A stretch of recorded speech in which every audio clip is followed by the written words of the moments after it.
रत्नागिरी जिल्ह्यातील राजापूर तालुक्यातील मुंबई गोवा महामार्गावर तिहेरी अपघाताची धक्कादायक घटना घडली आहे। गंगातीर्थ परिसरात भरधाव वेगानं गोव्याच्या दिशेने येणाऱ्या इनोव्हा कारने विरुद्ध दिशेने येणाऱ्या ह्युंदाई कार आणि टेम्पोला जोरदार धडक दिली। धडकेनंतर इनोव्हा गाडी रस्त्याच्या साईड पट्टीवर जाऊन आदळली, त्यामुळे अपघात अधिक भीषण झाला। या अपघातात टेम्पोमधील एका नेपाळी व्यक्तीचा पाय गंभीर जखमी होऊन निकामी झाल्याची प्राथमिक माहिती समोर आली आहे। इतर जखमींबाबतची सविस्तर माहिती अद्याप उपलब्ध झाली नाही।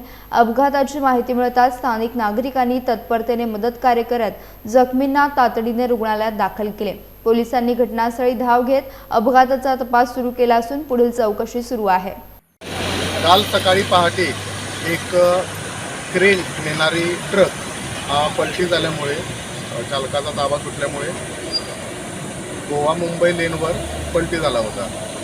परंतु तो जड असल्यामुळे काल KCC कंपनीने प्रयत्न करून, नॅशनल हायवे अथॉरिटीने प्रयत्न करून आणि पोलिसांच्या मदतीनेही हायड्राची क्रेन लावली, तरी पण तो ट्रक हललेला नाही। याकरता अपघात होऊ नये म्हणून सिंगल लेन करण्यात आलेली होती आणि त्या सिंगल लेनमध्ये आपण दोन्ही साईडला योग्य ते बॅरिकेटिंग लावलं होतं आणि चालकांनी काळजी घेण्याबाबत आपण सांगितलेलं आहे, कळवलेलं आहे। परंतु आज सकाळी बॅरिकेडकडे लक्ष न देता किंवा दिलेल्या सूचनांच्याकडे लक्ष न देता एक इनोव्हा गाडी जी की मुंबईच्या दिशेने जात होती, ती बॅरिकेड बघून अचानक चालकाचा ताबा सुटून ती अपोजिट लेनला आली आणि अपोजिट लेनवर असलेली जी आपली 03 EF 5425 या गाडीला त्यांनी त्यांच्या ड्रायव्हरच्या डाव्या बाजूला डॅश दिली। त्यानंतर ॲपेमधील जे आपले नेपाळी कामगार आहेत, जे आंबा तोड करण्यासाठी जात होते, त्यांच्या ह्याला पण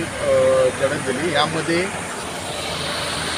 इनोव्हा कारमधील 4 व्यक्ती आणि ॲपेमधील एक नेपाळी इसम हे जखमी झालेले आहेत। त्यांच्यावर ग्रामीण रुग्णालय राजापूर येथे उपचार चालू आहेत। साहेब, किती वेळ झाला अपघात होऊन? साधारण 7 वाजून 10 ते 15 मिनिटांनी। मग तेव्हापासून आतापर्यंत हायवे अथॉरिटीचा एकही म्हणजे कामगार आला नाही किंवा कॉन्टॅक्ट झालेला आहे? KCC कंपनीशी कॉन्टॅक्ट झालेला आहे। हातखंबा टॅप जे आपली महामार्ग सुरक्षा व्यवस्था आपली आहे त्यांच्याशी पण झालेला आहे कॉन्टॅक्ट। ते 10 ते 15 मिनिटात आपल्या जागेवर पोहोचतील।